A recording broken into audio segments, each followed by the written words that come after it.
நீங்கள் பார்த்து கொண்டிருப்பது உங்கள் ஜாஷுவா டிவி. சகல ஜனங்களுக்கும் நற்செய்தி.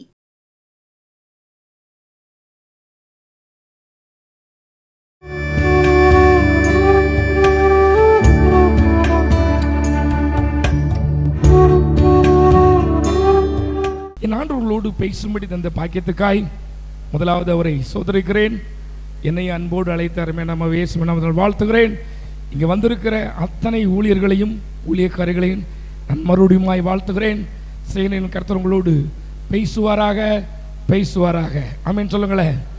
நாம் ஆராதிக்கிறவர் பேசுகிற தெய்வம். ஆமேன். எத்தனை பேர் நம்புறீங்க? சிலருக்கு நம்பிக்கை வரலையோ, கொஞ்ச நேரத்தில் பார்த்துருவியே அவர் பேசுவாரா இல்லையான்னு. ஆமேன் தானே? சத்தமா நம்பிக்கை உள்ளவங்க மாத்திரம் கையை வச்சு ஏன் கூட இன்னைக்கு ஏசப்பா பேசுவாரையா. பைபிளில் ஒரு வசனம் இருக்கு, இருமன பிரியன் ஏதாகிலும் பெறலாமல் என்று நினைச்சிடக்கூடாது. ரெண்டு நினைவுள்ளவங்க ஏதாயிலும் கர்த்தரிடத்தில் பெறலாம் என்று கனவு கண்டாங்க. ஆமா, இன்றைக்கு தேவன் உங்களோடு பேசும்படி எனக்கு ஞாபகப்படுத்தி சொல்லி அனுப்பின ஒரு வார்த்தை இருக்கிறது. நான் அடிக்கடி சொல்லுவேன், நான் படிச்சு வந்தவன் கிடையாது. என் ஆண்டவராகிய இயேசு கிறிஸ்துவால் பிடிச்சு வந்தவன் தான். நான் உங்களுக்கு சொல்ற அளவுக்கு நான் படிப்பாளியோ பெரிய நீதிமானோ பரிசுத்தவானோ கிடையாது. அதனால என்கிட்ட அதெல்லாம் நீங்க எதிர்பார்க்க வேண்டாம். அந்த சர்டிஃபிகேட்லாம் என்கிட்ட கிடையாது. நல்ல அழகாக ஆராதனை பண்ணினீங்க, பாட்டு பாடுனீங்க, எனக்கு அதெல்லாம் தெரியாது. ஒன்னே ஒன்று தெரியும், இயேசுவேன்னு கூப்பிட தெரியும். நான் கூப்பிட்டு அவர் வருவார்னு எனக்கு தெரியும். அவன் சத்தமா சொல்லுங்களேன். அதை பார்ப்பேன். எங்கோ இருக்கிறவன் முகம் காணாதவன் சுகமாய் ஓடியாந்து நிற்பான். எங்கோ இருக்கிறவன் சொல்லுவான், ஐயோ எனக்கு இப்படி நடந்துருச்சேன்னு. அதை என் கண்ணு பார்க்கும், என் காது கேட்கும். என்னாண்டவர் உங்களோடு பேசட்டும். இந்த நாளிலே நான் உங்களோடு பேசுகிற ஒரு தலைப்பு, இனி தாமதிப்பது இல்லையாம். ஆமேன் சொல்லுங்களேன். பக்கத்தில் முகத்தை பார்த்து சொல்லுங்க, இனி உங்களுக்கு தாமதிக்காது. இங்க அநேகருடைய கேள்விக்கு தேவன் பதிலை அனுப்பி இருக்கிறார். என்னோடு திருப்புங்களேன். எசேக்கியேலின் புத்தகம் 12ஆம் அதிகாரம் 28வது வசனம். எசேக்கியேல் தீர்க்கதரிசியின் புத்தகம் 12:28. ஆகையால் என் வார்த்தைகளில் ஒன்றாகிலும் இனி தாமதிப்பதில்லை என்று. எது தாமதிக்காதா? பக்கத்தில் மூத்த பார்த்து சொல்லுங்க, கர்த்தருடைய வார்த்தையில ஒன்னும் இனி தாமதிப்பதில்லையா. வாசிங்கள் அந்த வசனத்தை மறுபடியும். ஆகையால் என் வார்த்தைகளில் ஒன்றாகிலும் இனி தாமதிப்பதில்லை என்று கர்த்தராகிய ஆண்டவர் உரைக்கிறார். யார் சொல்லுதா? அது மறுபடியும் அந்த வசனத்தை மறுபடியும் பாருங்க. அதுல அதுக்கப்புறம் நான் சொன்ன வார்த்தை நிறைவேறும் என்று கர்த்தராகிய ஆண்டவர் உரைக்கிறார். தன்னை யார் என்று சொல்லி அந்த ஒரே வசனத்தில் 2 முறை சொல்லுகிறார். நான் சொல்றது தாமதிக்காதுன்னு சொல்லி கர்த்தர் சொல்கிறேன்னு சொல்லிட்டு சொல்லுவாரு. இனி ஒன்னும் தாமதிக்காது, அது நிறைவேறும்னு சொல்லி கர்த்தர் சொல்கிறார் சொல்லி தம்முடைய நாமத்தை அந்த ஒரே வசனத்தில் 2 முறை சொல்லி இருக்கிறார். இன்றைக்கு தேவன் அநேகரிடத்தில் வார்த்தையின் மூலமாய் பேசியிருக்கிறார். தம்முடைய வல்லமையை, தம்முடைய மகிமையை காண்பிக்கிற தெய்வம் அநேகரிடத்தில் வார்த்தையின் மூலமாய், வேத வார்த்தையின் மூலமாய் பேசின வார்த்தைகள் உங்களுக்கு பார்க்கிறதுக்கு தாமதம் போல் தெரிந்திருக்கலாம். நீங்கள் ஊழியம் செய்யலாம், கர்த்தருடைய நாமத்தினாலே அவளுக்கு விசுவாசியாக இருக்கலாம். உங்களுக்கு தேவன் தந்த வாக்குத்தத்தங்கள், வார்த்தைகள் இவ்வளவு நாள் வரைக்கும் எனக்கு பலிக்கலையே, இனி பலிக்குமா, இதெல்லாம் நடக்குமா, இனி என்னைக்கு நடக்கும் அப்படின்னு கூட நீங்க நினைக்கலாம். இங்கே எசேக்கியேல் என்று ஒரு தீர்க்கதரிசிக்கு தேவன் சொன்னது. எசேக்கியேல் தீர்க்கதரிசி அன்றைக்கு இஸ்ரவேல் ஜனங்களுக்கு அடையாளமாக இருந்தார். அந்த அடையாளமானவர் ஒவ்வொரு காரியங்களை செய்யும் போதும் அந்த தெருக்காரன் வருவான். அப்படித்தானே? என் கூட கொஞ்சம் பேசுங்க. அந்த தெருக்காரன் வருவார். எசேக்கியேல் என்ன செய்த, எப்பா இந்த தேசம் சிறவிட்டு போயிருப்பா, இங்க வார இப்படி தாண்டி சட்டி வெட்டியெல்லாம் அள்ளிட்டு போவ, வாடா நாங்கள் எவ்வளோ பெரிய ராணுவ கட்டமைப்பு வச்சிருக்கிறோம், நாங்கள் அது போகிறதாவது நான் என்னைக்கிட போவேன் அப்படிமா மடிச்சலாம். ஒரு வேதக்காரர் தானே அப்படி வச்சுக்கிட்ட உடனே அந்த வேதக்காரர் வருவார். வேதக்காரர் வர சொல்ல நடக்கும், ஆனால் இப்போ நடக்காது. நடக்கும் அவர் சொன்ன மாதிரி ஒருவேளை நடக்கலாம், ஆனால் இப்போ நடக்காது. எப்பமாச்சும் நடக்கும். இவர் சொல்லுவாரு, டேய் கலக வீட்டுக்காரன்டா, இவன் கேட்டாலும் சரி கேட்காட்டாலும் சரி நான் உனக்கு சொல்லுதேன், இனி உன் மூலமா சொன்ன வார்த்தை பக்கத்தில் ஊழியக்காரங்க இருந்தீங்கன்னா சொல்லுங்க, அவங்க கையை பிடிச்சிட்டு உங்க மூலமா கர்த்தர் சொன்ன வார்த்தை ஒன்றும் இனி தடைபட போறதும் இல்லை, அது தாமதிப்பதும் இல்லை. ஆமென் ஆமென் ஆமென். கைகளை தட்டி தாமதிக்காது.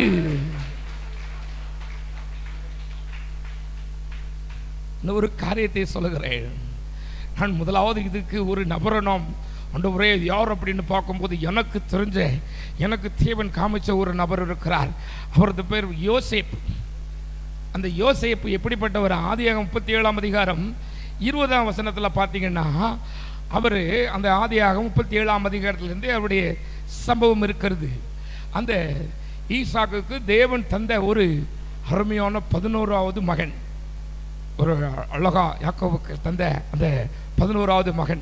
யாக்கோவு பார்த்தாரு, சரி நமக்கு 11வது நல்ல அழகான பிள்ளையா பிறந்திருக்கான் அப்படின்னு சொல்லி அதுக்கடுத்து தான் நேசித்த மனைவிக்கு பிறந்தவன்.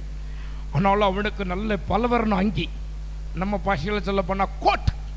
அன்னைக்கு அந்த அங்கி யார் போடுவாங்கன்னா, பட்டத்துக்கு வருகிற இளவரசர்கள் போடுவார்கள். அவ்வளோ விலை கூடின அங்கி. அப்படி இல்லைன்னா பெரிய பெரிய பிரபுக்களின் பிள்ளைகள் போடுவாங்க. அதை யோசேப்புக்கு வாங்கி கொடுத்துட்டாரு. நம்ம பாஷையில் சொல்லுது என்ன, எல்லாத்துக்கும் 1000 ரூபா 1500 ரூபாய்க்கு சட்டை எடுத்து கொடுத்தவர் இந்த 11வது பிள்ளைக்கு மட்டும் நல்ல கோட், நம்ம மோடி ஐயா போடுறது மாதிரி பெரிய கோட் வச்சுக்கிடுவோமா, நல்ல விலை கூடின கோட் வாங்கி கொடுத்துட்டார். எப்படி இருக்கும் பாருங்க. ஏன் கொடுத்தாரு அப்படின்னா, இந்த 10 எப்படி எழுதுனா மனம்போல் எழுதுது. நான் என்கிட்ட அந்த டிகிரி இருக்கு, அந்த மெடல் இருக்குது, நான் எவ்வளோ பெரிய திறமைசாலி அப்படின்ட்டு அலையுத அந்த 10க்கு கூட 11ஆ பிறந்தது. இயேசுவே என் தேசத்துக்கு என்ன நடக்க போகுதுப்பா, என் ஊருக்கு என்ன நடக்க போகுதுப்பா, இயேசுவே நீர் என்ன செய்ய போறீருப்பா, ஐயோ என் ஊர் இப்படி இருக்குதே, நீங்க என்ன செய்ய போறீங்க, என் ஊருக்கு என்ன செய்ய போறீங்கன்னு ஜெபம் பண்ணும்போது தேவன் இவருக்கு காமிச்சு கொடுத்துருவாரு. அப்படித்தானே? காமிச்சு கொடுத்துருவாரு. பக்கத்தில் மூத்த பார்த்து சொல்லுங்க, நீங்க உண்மையா கர்த்தரை தேடுனா உன் குடும்பத்தில் நடக்குது மாத்திரமல்ல, தேசத்தில் நடக்குது கட்டாயம் தெரியும். ஆமென் ஆமென் ஆமென். அவர் சொல்லி கொடுத்துருவாரு. இவர் சொல்லையும் இதை என்ன செய்வாங்கன்னா, அந்த சகோதரர்லாம் பார்ப்பாங்க, இவங்க கூப்பிட்டு நேற்று ஏதோ புலம்பிக்கிட்டு ஒரு மாதிரி கையை தட்டிக்கிட்டு இருந்தியடா, என்ன ஆமாண்ணே ஆமாண்ணே கர்த்தர் என்னோடு பேசினாருண்ணே, நம்ம இந்த பக்கத்தில் உள்ள ஊருக்கு அழிவு வரப்போதுண்ணே, அக்கினி வரப்போதுண்ணே, பஞ்சம் வரப்போதுண்ணே அப்படின்னு சொல்லும் பொழுது அப்படியாடா அப்படிமா. ஒரு வாரம் கழிச்சு நடக்க இவனுக்கே பயம் வந்துருச்சு. அப்படித்தானே? இவனுக்கே பயம் வந்துருச்சு. அப்பா நம்ம 10 கூமுட்டையா போனோம், இது இன்னும் எப்படியோ போய்கிட்டு இருக்கு, இது சொல்லுதெல்லாம் நடக்குது அப்படின்னு நினைச்சுக்கிட்டு இருக்க போதான் இவர் ஒரு தரிசனம் காண்கிறார். இவர் ஒரு தரிசனம் கண்டு சொல்றார், ஐயா நான் எல்லாத்துக்கும் மேலே இருப்பேன். கர்த்தருடைய ஊழியக்காரன் எல்லாத்துக்கும் மேலே தானே. பக்கத்தில் மூத்த பார்த்து சொல்லுங்க, கர்த்தரை தேடுகிறவன் எல்லாருக்கும் மேலே தான். ஆமென். சத்தமா சொல்லுங்களேன். இதுக்கு மட்டும் கையை தட்டி சேசுவே நானும் உம்மை தானப்பா தேடுதேன், அப்போ நானும் மேலே தானேன்னு ஒரு கையை தட்டி அவருக்கு நன்றி சொல்லியிருக்க கூடாதா? நானும் உம்மை தானே பார்த்தாடுதேன், அப்போ என் குடும்பத்தில் நானும் மேலே தானே. நான் அனுபவிக்க வந்திருக்கேன். ஆமாம், நான் அனுபவிச்சுக்கிட்டு இருக்கேன். எனக்கு முன்பிருந்து ஒரு 4 பேர் இருக்கிறாங்க, எனக்கு பின்ன ஒரு ஆள் இருக்கிறார். நிறைய நோட்டீஸில் டிவியில் ஃபோட்டோவில் என்னை தான் பார்க்கலாம். இல்லையா? ஆமாங்க, நான் உங்க பக்கத்து ஊரை சார்ந்தவன் தான், ஏமாத்ததுக்கு ஒண்ணும் இல்ல. நீ எப்போ அவரை தேட ஆரம்பிக்கியோ அப்பமே உனக்கு சீட்டு மேலதான். ஆமென் ஆமென். சத்தமா சொல்லுங்களேன். நீ எப்போ அவரை உண்மையா நீ தேட ஆரம்பிச்சு, இயேசுவே என் ஜனத்துக்கு என்ன செய்ய போறீங்க, என் குடும்பத்துக்கு என்ன செய்ய போறீங்க, என் தேசத்துக்கு என்ன செய்ய போறீங்க நீ கேட்க ஆரம்பிச்சுட்டாலே போதும், உனக்கு சீட்டு மேலதான். 2 மாசத்துக்கு முன்னாடி ஒரு ஊழியர் கூட்டத்துக்கு போயிருந்தேன். நான் வழக்கம் போல் சொன்ன மாதிரி நேராய் தான் போறவன். நான் வெளியே நின்று இப்படி நெருங்கி நிற்கிறேன். எனக்கு பின்னால் ஒரு பெரிய ஒரு போதகர் வந்தார்.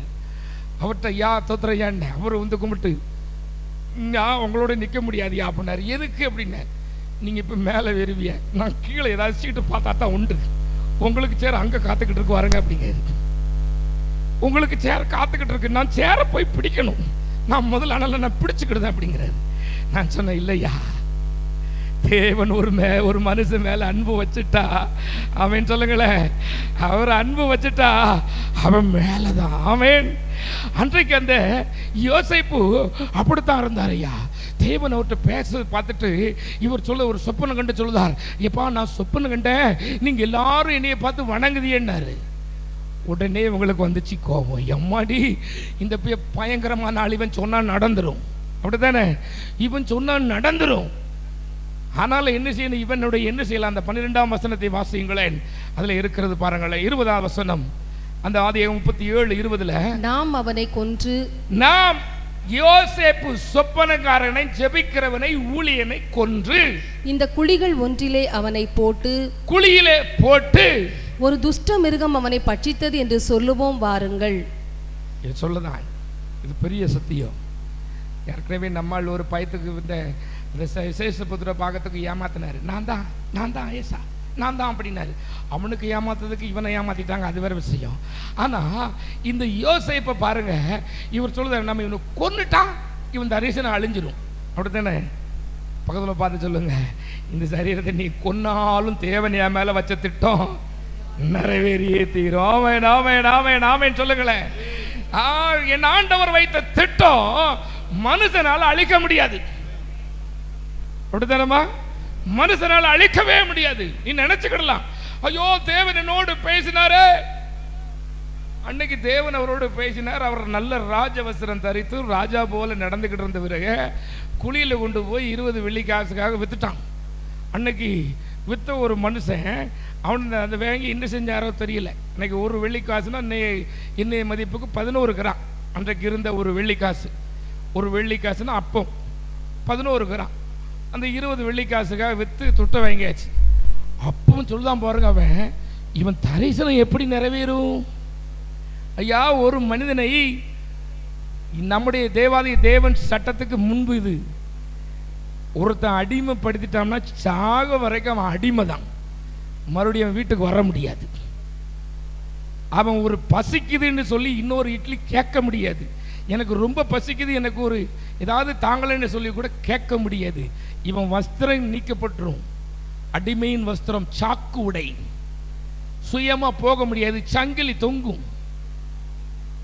இனி இவன் வீடு திரும்ப மாட்டான். எப்படி நான் வித்துட்டோம்னா எப்படி இவன் வீட்டுக்கு திரும்புவான் பாப்போம்னு சொல்லி யார் சொன்னது? அண்ணன். உன் பக்கத்தில் மோத பார்த்து சொல்லுங்க, பைபிள்ல போட்டிருக்க மாதிரியே நம்ம திட்டத்துக்கு எப்போ நம்ம சொந்தக்காரர் அப்படிதான் இருப்பாங்க, அப்படித்தானே? நம்ம ஆண்டவராக இயேசு கிறிஸ்துவை சொல்லுகிறார், ஐயா உங்களுக்கு தேவன் வைத்த திட்டத்தை தள்ளுறதுக்கு பிசாசு ஃபர்ஸ்ட் எடுக்கிற ஆள் யார் தான்? சொந்தம், அப்படித்தானே? அப்படி இல்லையா? நீங்கள் பைபிளை தூக்கிட்டு வரேன்னு வச்சுக்கோங்களேன், என்னாண்டு உங்களோட பேசுவாராங்க.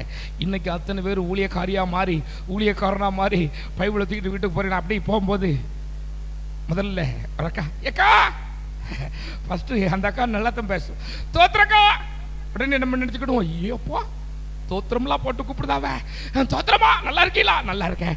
பின்ன பைபிளை தூக்கிட்டு எங்கே போறிய? அந்த அக்கா வீட்டில் சோம்பு இல்லைன்னாவல்ல, அவளுக்கு நான் சோம் பண்ண போகிறேன். எத்தனை பேர் போய் சோம் பண்ணி சோமாவலை, நீ போய் சோம் பண்ணி சோமாவையா? அவள் ஏற்கனவே பேயாடி வந்தவனெல்லாம் அடிச்சு விட்டுட்டா. இப்போ நீ வேற போனா அவனை கொன்றே செய்வாங்க. யார் சொல்லுவா? நம்ம தோத்திராக்கா தான் சொல்லும், வேற யாரும் சொல்ல மாட்டாங்க, அப்படித்தானே? ஒரு நாள் என்னாண்டுடைய நாமத்தினாலே எனக்கு வாரம் ஒரு ஜெப பிரேயர் உண்டு. கடந்த நாட்களில் அது புதன்கிழமை தோறும் ஆலங்குளத்தில் இருந்துச்சு. அங்கே அநேகரை கூட்டி கொண்டு வருவார்கள். ஒரு நாள் ஒரு குரூப்பு ஒரு அம்மாவை கூட்டு வந்துச்சு. அந்த அம்மா நான் பார்த்துக்கிட்டு இருக்கேன். இவங்களுக்கு கொண்டாந்து உள்ளே விட்டாங்க. எல்லாம் அப்படி ஏசி ரூம் கண்ணாடி அப்படிங்கிறனால நல்லா அவங்க நடக்கிறதெல்லாம் எனக்கு தெரிகிறது. இரவு அப்படிங்கிறதுனால அங்கே ஆட்டோ அந்த காரில் இருந்து அப்படி இறக்குனாங்க. 3 பேர் இறக்கி கூட்டு வந்தாங்க. உள்ளே உணர்ந்து சேரில் உட்கார வச்சாங்க. அவங்க வெளியே நின்றுக்கிட்டாங்க. நான் என்னமோன்னு நினச்சிக்கிட்டேன். நான் எப்படியால் நானும் பார்த்துக்கிட்டே இருக்கேன். எதுக்கு இவங்க ஓடுதான் விடப்படாது அப்படின்ட்டு. இங்கே வாங்க, நீங்கள் தானே கூட்டு வந்தீங்க? ஆமாம். எங்கே இருந்து வந்தீங்க? திருநெல்வேலியில் இருந்துருக்கேன். உட்காருங்க. இது யார்? எங்கள் அம்மா. இது யார்? என் வீட்டுக்காரி. உட்காரு. உங்கள் அம்மாவுக்கு உன் வீட்டுக்காரி ஜோம் பண்ணதுக்கு நான் எதுக்கு நிற்கணும்? வா ஃபஸ்ட்டு நீ முட்டாங்கல் போட்டுனேன். அப்போது சொன்னேன், வேறு ஒன்றும் இல்லை, போன வாரம் ஒரு ஆள் ஜோம் பண்ணால் அடிச்சுவிட்டா, என்னையும் சேர்த்து அடிச்சிடப்படாத, நாங்கள் வெளியே நிற்கோம்னாங்க. அந்த அம்மா என்ன செய்யுமா? அப்படியா? ஒரு சீலையில் அவங்களே நைட்டி தைச்சி போட்டிருக்காங்க. வரும்போதே ஒரு கல்யாண வீட்டு குரூப் வந்துச்சு. அந்த கல்யாண வீட்டுக்கு கொண்டாந்த தட்டெல்லாம் தட்டி விட்டு அடிச்சு விட்டா, பயமாக இருக்குயா எனக்கு அப்படின்னு. நான் சொன்னேன், எவ்வாவி நீ 3 பேரும் சேர்ந்து ஓடி என்னை விட்டுட்டா நான் என்ன செய்வேன்? அன்னைக்கு அப்படித்தான் இருந்துச்சு. சொன்ன மாதிரி இவன் தப்பிக்க பார்க்குறான். எப்படி ஆகிலும் என்ன நடக்கும் பார்ப்போம், நீ ஓடிடாத அப்படிமா. யார் தான் சொல்லுவான்? சொந்தம் தான் சொல்லும். நம்ம நல்லா இருந்தா யாருக்கு தான் பிடிக்காது? பிடிக்குமோ? சத்தமா சொல்லுங்களேன், பிடிக்குமா? இவன் மகன் வேலைக்கு போயிட்டானே, இந்த வேலை பார்க்கானோ, எப்படியாவது வேலையை விட்டு தூக்கணுமே. இவன் வேலைக்கு போயிட்டான்னா அப்ப இவன் குடும்பம் நல்லா இருந்துடும். இவன் ஊழியத்தை போயிட்டான்னா இவன் குடும்பம் நல்லா இருந்துடும். அப்ப ஏதாயிலும் சொல்லணும். நிப்பாட்டு. சொந்தம் ஒரு பெரிய காரியத்தை தூக்கி போட்டு பார்த்துச்சு, நின்றுவானா அப்படின்னு. ஆனா வேதம் சொல்கிறது, ஐயா சங்கீதம் 105 இருக்குது, அவன் பிராணன் இரும்புல அடைப்பட்டு இருந்துச்சான். எதில் அடைப்பட்டு இருந்துச்சு? இரும்புல அடைப்பட்டு கிடந்துச்சு. முதல்ல ஒரு இஸ்மவேலர் வியாபாரிக்கு விற்கப்பட்டு அதுக்கப்புறம் போத்திபாரர் வீட்டுக்கு விற்கப்படுதான். விற்கப்பட்ட போது கூட நினைச்சிருக்கலாம், ஐயோ நல்ல வேலை, இந்த வீட்டுக்கு ஒரு வேலைக்காரனா வந்துட்டேன், அவங்க நல்ல இங்க வீட்டுக்குள்ள இங்க நமக்கு ஒரு சகல சௌரியம் இருக்குன்னு சொல்லி இருந்திருந்தால் இந்த வேதாகமத்துக்கு யோசேப்பு வந்திருக்க மாட்டார். 2வது ஒரு இடம் கிடைக்குது. போத்திபாரின் மனைவினால இவன் சிறைச்சாலைக்கு போறான். சிறைச்சாலைக்காரன் தெரிஞ்சிருச்சு இவன் என்ன தப்பு பண்ணுனா, இவன் யாருன்னு தெரிஞ்சதுனால அவர் பார்த்தார், எப்பா உன்னைய மேலதிகாரி அடைக்க சொல்லியிருக்காரு, நீ நீதிமான் எனக்கு தெரியுது, உன்னோடு கர்த்தர் இருக்கிறார் எனக்கு தெரியுது, நீ என்ன செய்ய, இந்த சிறைச்சாலையை பார்த்துக்கோ, இனி நீ தப்ப முடியாது, இங்கு இருந்து சிறைச்சாலையிலிருந்து வெளியே போகிறது 100% முடியாது, உன்னுடைய பெணம் கூட இந்த நாட்டை விட்டு வெளியே போகாது, அதனால நீ என்ன செய்த, இந்த சிறைச்சாலையில் எனக்கு பதிலாக நீ பார்த்துக்கோன்னாரு. ஒரு நல்ல போஸ்ட் கிடைச்சிருச்சுன்னு சொல்லி, குர்தோவே நீர் தந்த தரிசனம் எல்லாம் வீணா போச்சு, இனி இதுதானோ அப்படி நாங்க என்ன செய்யல. சத்தமா சொல்லுங்களேன், பக்கத்துல மூத்த பார்த்து சொல்லுங்க, தேவன் உங்க மூலம் உங்களுக்கு பேசின தரிசனம், உங்களுக்கு தந்த திட்டத்தை ஒரு நாளும் மறக்கவே மாட்டார். ஆனா நீ மறந்துடாத. ஆமென். நீ மறந்துடாத, அவர் மறக்கவே மாட்டார். வேதம் சொல்கிறது, யோசேப்போடு தேவன் இருந்தார், அவர் கூட தான் இருக்கிறாரு. அதை யோசேப்பு யோசிக்கிறாரு. ஒருவேளை யோசித்திருந்த, அப்பா நான் பரிசுத்தமா வாழ்ந்தேன், 17 வயசுல விற்கப்பட்டுட்டாரு, 17 வயசுல விற்கப்பட்டுட்டாரு. 17 வயசு வரைக்கும் நல்ல கர்த்தருக்கென்று பரிசுத்தமாய் வாழ்ந்து தரிசனங்களை கண்ட ஒரு மகன் தன் பரிசுத்தத்தை காத்துக்கொண்டான். தேவன் தன் மேல் வைத்த திட்டம் நிறைவேறும் என்று நம்பினான். பக்கத்தில் மூத்த பார்த்து சொல்லுங்க, நீ ஏன் நம்பாட்டா? வேற யாருதான் நம்ப போற? ஆமாவா இல்லையா? நீயே உன்னால தேவன் பெரிய அற்புதத்தை செய்வாருங்கிறத நீயே நம்பாட்டா, வேற யார் நம்புவா? ஒருத்தரும் நம்ப மாட்டாங்க. அப்படித்தானக்கா? இன்னைக்கு நான் போய் பக்கத்து வீட்டில் இருக்க பேய துரத்துவேன்னு நீ நம்பல அப்படின்னா பக்கத்து வீட்டுக்காரங்க நம்புவாங்களா?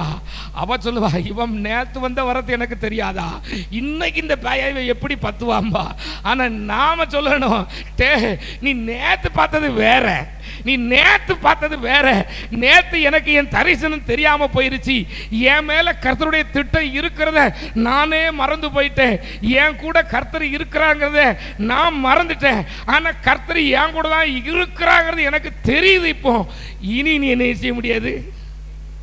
சத்தமா தான் சொல்லுங்களேன், ஒண்ணுமே செய்ய முடியாது. ஆமேன்னு சொல்லுங்களேன். எனக்கு அநேகர் சொல்லுவாங்க, டிவியில் இப்படி நான் போற இடம்லாம் இதை இப்படித்தான் புலம்பிக்கிட்டு இருப்பேன். கிட்டத்தட்ட ஒவ்வொருத்தராக பேசிட்டு சொல்லுவாங்க, ஐயா நீ சொன்னு நானும் போனேனா எங்கள் வீட்டில் பிரச்சனை. என்னம்மா பிரச்சனை? எப்பவும் என் சொல்லுக்க தாண்டாத என் வீட்டுக்காரரு நேற்று நீ எதிர்த்து பேசிட்டாரு, ஒன்றுமே செய்ய முடியாது. என்னம்மா பேசினாரு? நான் ஊழியத்துக்கு போனேனா அங்கே ஒரு பிசாசை துரத்துனா, அந்த பிசாசை ஆண்டவர் துரத்துனார், அதுக்காக நான் ஜோம் பண்ணேன், துரத்திட்டாரு. வீட்டுக்கு வந்தா என் வீட்டுக்காரர் அதை தாண்டி ஆடுதாரு. ஏன் அப்படின்னு? அவருக்கு கொஞ்சம் குளிர்ட்டு போச்சு. நான் இப்போ பரிசுத்தாவை பெற்றுக்கிட்டோம்ல, நான் இப்போ பரிசுத்தமா வாழ்ந்தோம்ல, ஆனால் அவரை வைய மாட்டோம்னு தெம்பா வைதாருன்னது. இதுக்கு நான் பொறுப்பாக முடியுமா? என்னாண்டவங்களோடு பேசுவாராக. ஐயா, முதல் தேவன் திட்டத்தை ஒவ்வொருவருக்கும் சிலருக்கு தரிசனத்தின் மூலமாய் தருவார். இந்த யோசேப்புக்கு தேவன் தரிசனத்தின் மூலம் தந்தார். ஐயா, இந்த யோசேப்புக்கு தேவன் தரிசனத்தை தந்து அந்த வாக்குத்தத்தம் நிறைவேறும் வரைக்கும் அவரை விடல. ஆமென் சொல்லுங்களேன், சத்தமா சொல்லுங்களேன். அவர் சொன்னது நிறைவேறும் வரைக்கும். சங்கீதங்களின் புத்தகம் 77:8 சொல்கிறது, அவருடைய கிருபை முற்றிலும் அற்று போயிட்டோ, வாக்குத்தத்தமானது தலைமுறை தலைமுறைக்கும் ஒளிந்து போயிட்டோ என்று கேட்கிறார். அவருடைய கிருபை இல்லாம போயிருச்சோ, அவருடைய வாக்குத்தத்தம் ஒரு நாள் நிறைவேறாம போயிருமோன்னு சொல்லி ஒரு சவால் விடுகிற ஒரு வார்த்தை இருக்கிறது. ரோமர் 4:21 சொல்கிறது, தேவன் வாக்கு பண்ணினதை நிறைவேற்ற வல்லவராய் இருக்கிறார். அவர் உங்களுக்கு சொன்ன வாக்குகள் அத்தனையும் நிறைவேறும். தீத்து 1:3 சொல்கிறது, அவர் எவ்வளவும் பொய்யுரையாத தேவன், பொய் சொல்ல அவர் மனிதன் அல்ல. என்னாகும் 23:9 சொல்கிறது, பொய் சொல்ல தேவன் ஒரு மனுஷன் கிடையாது. பக்கத்தில் முகத்தை பார்த்து சொல்லுங்க, உங்களுக்கு தரிசனத்தின் மூலமாய் பேசினது நம்ம ஊர் அரசியல்வாதி கிடையாது, மனுஷனும் கிடையாது. அப்படித்தானே? மனுஷனும் கிடையாது.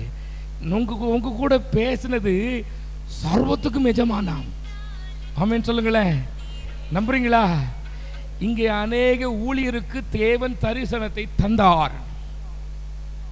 தேவன் தந்த தரிசனத்தினால் நீங்கள் ஊழியத்துக்கு ஒப்பு கொடுத்தீர்கள். தேவன் தந்த தரிசனத்தினால் நீங்கள் ஊழியத்துக்கு போனீர்கள். ஆனால் தேவன் சொன்னபடி உங்களுடைய ஊழியத்தில் இன்னும் தேவனுடைய மகிமையை நீங்க பார்க்கல, தேவனுடைய வல்லமை நீ பார்க்கல, உங்களுடைய ஊழியத்தின் வளர்ச்சியை நீ பார்க்கல. எனக்கு என் ஆண்டவர் சொன்னது, சோதித்து பாருங்கள். தேவன் தந்த தரிசனம் உங்களுக்கு மறந்து போயிருக்கலாம், ஆனால் தேவன் உங்களுக்கு தந்த தரிசனத்தை நிறைவேற்ற வல்லவராய் இருக்கிறார். ஆமென், ஆமென், ஆமென். சத்தமா சொல்லுங்களேன், அவர் செய்ய வல்லமை உள்ளவராய் இருக்கிறார். ஐயா, வேதத்திலே சொல்லப்பட்டிருக்கிறது, யோவான் 11:1 விதமாய் சொல்லப்பட்டிருக்கிறது. அதில் வாசியுங்களேன். யோவான் 11:1 மரியாளும் அவன் சகோதரியாகிய மார்த்தாளும், நான் சுருக்கமா சொல்லுதேன், அங்க ஒரு சம்பவம் இருக்கிறது. அங்கே ஒரு பெண் இருக்கிறாள், அவள் பேர் மரியாள். அவள் யாரா? என் ஆண்டவருடைய பாதத்தில் பரிமள தைலம் பூசி தன் கண்ணீரினால் அவருடைய பாதங்களை நனைத்து தலைமயிரால் துடைத்து அவள் பேறு பெற்றவள். என் ஆண்டவர் சொல்லியிருக்கிறார், என்னை குறித்து சுவிசேஷம் எங்கெல்லாம் சொல்லப்படுதோ அப்பமெல்லாம் நினைச்சு செஞ்சது நினைக்கப்படும் சொன்ன ஒரு ஃபேமஸான ஆள். அவளுக்கு ஒரு சகோதரன் இருக்கிறான், அவன் பெயர் லாசரு. வேதம் சொல்லுகிறது, தேவன் லாசருவை சிநேகித்தாராம். எப்படி சிநேகித்தாராம்? அதிகமாக நேசித்தார். உங்களை நேசிக்கிறாரா? சத்தமா? யாருக்கெல்லாம் நம்பிக்கை இருக்கு? நம்பிக்கை இருக்கவங்க மாத்திரம் சத்தமா என்ன ஏசப்பா நேசிக்கிறார். அந்த லாசருவை நேசிச்சிருக்கிறாரு. நேசிச்சிருக்கிறவன் வியாதிப்பட்டு போனான். என்ன செஞ்சிட்டாரு? வியாதிப்பட்டு போச்சு. லோக்கல் டாக்டர்கிட்ட பார்த்துருப்பாங்க. ஃபர்ஸ்ட் எங்கள் ஊராக இருக்கட்டுமே, லோக்கலில் பார்த்துருப்பாங்க. அவர் சொல்வார், இங்கே கொஞ்சம் பெரிய ஆஸ்பத்திரி போங்களேன். பெரிய ஆஸ்பத்திரி போயாச்சு. அங்கே சொல்லி பார்த்துருப்பாங்க, எல்லாம் சரியாக தான் இருக்கு, ஆனால் ஹார்ட் பீட் ரொம்ப கம்மியாக இருக்கு. எதுக்கும் கொஞ்சம் உங்கள் குல தெய்வத்தை வேண்டிக்கோங்க, எப்படி வேணாலும் ஆகலாம் அப்படிங்கையும் யோசனை வருது. இயேசு ரட்சகர் இருக்கிறார், அவர் எனக்கு ஃப்ரெண்டு. அவன் தானே எனக்கு ஃப்ரெண்டுயா, எனக்கு ஃப்ரெண்டு அவர், எனக்கு எஜமானவர், எனக்கு சகோதரன் அவரை ஆண்டவரே சொல்லியிருக்கிறார். சகோதரன் என்று சொல்லியிருக்கிறார், எஜமான் என்று சொல்லியிருக்கிறார், பிதா என்று சொல்லியிருக்கிறார், நான் உன்னுடைய தேவன் என்று சொல்லியிருக்கிறார். அவர் சொல்லுது. அப்போ தான் யோசனை வருது, அந்த மரியாளுக்கு என் ஃப்ரெண்டு ஒரு ஆள் இருக்கிறாரு. ஐயோ, அவர் சர்வத்துக்கும் எஜமான், மனுஷ அவதாரம் எடுத்த மகா வல்லமை உள்ள தெய்வம் ஒருவர் இருக்கிறார். அவர்கிட்ட போய் சொல்லுங்க, நீங்க நேசிக்கிற லாசரு வியாதிப்பட்டு சாவ கிடக்கான், இனி டாக்டர் முடியாதுன்னு சொல்லிட்டாங்க, போய் சொல்லுங்கன்னாச்சு. ஆள் அப்போ இன்னைக்கு என்ன செல்போன்லாம் அப்படி லைவ் வீடியோ காலில் வந்திருப்பாங்க, அப்படி தானே? முந்தா நாள் எனக்கும் ஒரு ஆள் ஸ்ரீலங்காவிலேருந்து வீடியோ கால் பேசுகிறார். ஐயா, என் முகத்தையும் பாருங்க ஐயா, எனக்காக ஜெபம் பண்ணுங்கன்னு. அதை மாதிரி வந்திருப்பார். அன்னைக்கு அப்படி வசதி இல்லை, ஆள் விட்டு சொல்லியாச்சு. போயிடறாங்க ஏசப்பாட்ட, ஐயா, நீங்கள் சிநேகிக்கிற உங்கள் லாசரு கொடிய வியாதியினால் மரணப்படுகையில் இருக்கிறான், சாவதுக்குள்ளே நீங்கள் வந்துருங்க அப்படிங்கிறார். இவர் பார்த்தார், அப்படியா, லாசரு என் சிநேகிதன்டா, வியாதியா இருக்கிறானோ, சரி அப்படின்னு சொல்லிட்டு 2 நாள் இருந்தாரா. மறுபடியும் வேதம் சொல்லுகிறது, அவன் செத்துட்டான்னு சொல்லி ஆள் விட்டுட்டாங்க. ஐயா, நீங்க சிநேகித்த அந்த லாசரு செத்து போனா, அவனை அடக்கம் பண்ண போறோம். அப்பவும் ஆள் போகல. இங்க விசுவாசம் சோதிக்கப்படுகிறது. என் சகோதரனே, சகோதரியே, நீ தேவனிடத்தில் வெகு நாளாய் நீ சொல்லிக்கொண்டே இருக்கிற ஒரு காரியத்தை, ஐயோ என் குடும்பம் இப்படி இருக்குதே, என் பிள்ளைக்கு இப்படி இருக்குதே, என் நிலைமை இப்படி இருக்குது, என் ஊழியம் இப்படி இருக்குதுன்னு சொல்லி நீ சொல்லிக்கிட்டே இருக்கிற அந்த காரியம் உங்களுடைய பார்வைக்கு தேவன் செவி சாய்க்கல, அவர் வரல அப்படின்னு நீ நினைச்சுக்கிட்டு இருக்கிற. அது உங்களுடைய பார்வைக்கு அந்த லாசரு செத்தது போல செத்துட்டு இனி உலகத்தால் அது முடியாதுன்னு சொன்னது போல நீங்க நினைக்கலாம். இனி எல்லாம் நமக்கு இது நடக்காது, இனி அவ்வளவுதான் நீ நினைச்சிருக்கலாம். என் சகோதரியே, என் சகோதரனே, தேவனோடு பேசுகிறார். முதலாவது நான் சொன்னேன், தரிசனத்தின் மூலமாய் தேவன் சொன்னார், அதை நிறைவேற்றினார் என்று. இந்த அம்மா ஜெபத்தில் நீ கேட்கிறதை தேவன் ஞாபகம் வைத்துக் கொண்டு ஒரு நாளும் மறக்காத தெய்வம் சொன்னார். என் சிநேகந்தா, உலகத்தின் பார்வைக்கு இன்னைக்கு அவன் முடிஞ்சிட்டான்னு எல்லாரும் சொல்லுவான், அப்படித்தானே? இன்னைக்கு உங்களுடைய ஊழியத்தை, உங்களுடைய வாழ்வை, உங்களுடைய பொருளாதாரத்தை இந்த உலகம் சொல்லலாம், அவ்வளவுதான், இனி அவ்வளவுதான், இனி நம்மளால முடியாது, எல்லாம் முடிஞ்சிச்சு. பொய்யாய் உங்கள் மேல் குற்றம் சாட்டி உங்கள் வேலையை தூக்க இருக்கிறார்களோ, பொய்யாய் உங்கள் மேல் குற்றம் சாட்டி உங்கள் ஊழியத்தை தடுத்து விட்டார்களோ, பொய்யாய் உங்கள் மேல் குற்றம் சாட்டி உங்கள் மேல் அவப்பெயர் சொல்லி அவப்பழி சொல்லி உங்களை அவமானப்படுத்தி விட்டார்களோ, உலகத்தின் பார்வைக்கு செத்து போயிட்டோ உங்கள் நீதி, உலகத்தின் பார்வைக்கு உங்களால் கூடாது என்று நீங்களே நினைத்துக் கொண்டீர்களோ, ஆள் விட்டு கூப்பிட்டவா அவர்தான் தேவன் என்று சொல்லி அவருடைய பாதத்தை கழுவினவள், அவர்தான் தேவன் என்று சொல்லி அவருடைய கால்களை தன் தலைமயிரால் துடைத்தவள் சொல்கிறாள். ஐயா, எங்க ஊருக்காரம்லாம் சொல்லிட்டாயா, 3 நாளைக்கு முன்னாடியே செத்துட்டா, பிதச்சாச்சு, இனி உயிரோட வரமாட்டான். பக்கத்துல முகத்து பார்த்து சொல்லுங்க, உலகத்துக்கு நடக்கிறது போல உனக்கு நடந்த நீ பரிசுத்தமா வாழ்ந்து என்ன பயன்? ஆமென் தானே? சத்தமா சொல்லுங்களேன். உலகத்துக்கு நடக்கிறது போல உனக்கு நடந்தா, இந்த வேதத்தை நீ நம்ம சுமந்ததுக்கு, வேதத்துக்காய் இயேசுவுக்காய் இயேசு என்று நீ கண்ணீர் வடித்ததுக்கு என்ன பயன்? விடுவாரோ? மனிதன் மாறுவது போல ஆண்டவர் மாறுவாரோ? கண்ணீர் உலகத்துக்கு கேட்காம இருக்கலாம், நீ இரவெல்லாம் அழுகிறது உன் குடும்பத்துக்காய், நீ அழுகிறது உன் குடும்பத்துக்கு கேளாது போல இருக்கலாம், உன் சொந்தத்துக்கு தெரியாமல் இருக்கலாம். சகோதரியே, நான் தீர்க்கதரிசனமாய் சொல்லுவேன், இங்கே 6 குடும்பம் கடன் பட்டுட்டு வெளியே தெரியல. ஆனா நீ வீட்டுக்குள்ள புலம்பிக்கிட்டே இருக்க. வெளியே தெரிஞ்சா வெக்கமாயிருமே, என்ன செய்வேன்னு சொல்லி நீ புலம்பிக்கிட்டு இருக்கிற. என் ஆண்டவர் சொல்கிறார், மகளே, நீ தெரியாதுன்னு நினைக்கிற, ஆனா எனக்கு எல்லாமே தெரியும். நான் வர்றது எதுக்கு தெரியுமா? உன்னுடைய ஆண்டவருடைய நாம மகிமைப்படுவதாக. நீ தரித்திரம் ஆயிட்ட, ஒண்ணும் முடியாதுன்னு இந்த ஊர் சொல்லிச்சு பாத்தியா, அதே ஊர்ல தான் உன் தலையை உயர்த்தி சொல்லுவேன், இவள் தேவனுடைய பிள்ளை, அதனால் தேவன் இவளை உயர்த்தி இருக்கிறார். இவள் தேவனுக்காய் வைராக்கியம் பாராட்டினாள். இவள் தேவனுக்கென்று இருந்ததினாலே தேவன் இவர் பிள்ளைகளுக்கு தந்த உயர்வை பார், இவர்களுக்கு செய்த நன்மையை பார் என்று இந்த உலகம் சொல்லும். நான் உன் மூலமா மகிமைப்படுவோமா? நான் உன் மூலமா மகிமைப்படுவேன் ஆண்டவர் சொல்லுகிறார். சில தாமதங்கள் நல்லதாக இருக்கலாம். நீ நினைக்கிற அவர் தாமதிக்கிறார் என்று வேதம் சொல்கிறது. தம்முடைய வாக்குத்தத்தத்தை குறித்து அவர் தாமதமாயிருப்பதில்லை. இவ்வளவு நாள் தாமதிச்ச தெய்வம் இனி என்னையே செய்ய போறார் நினைக்கீங்களா? என் ஆண்டவருக்கு சில நொடிகள் போதும் ஐயா உன் வாழ்வை மாற்றுவதற்கு.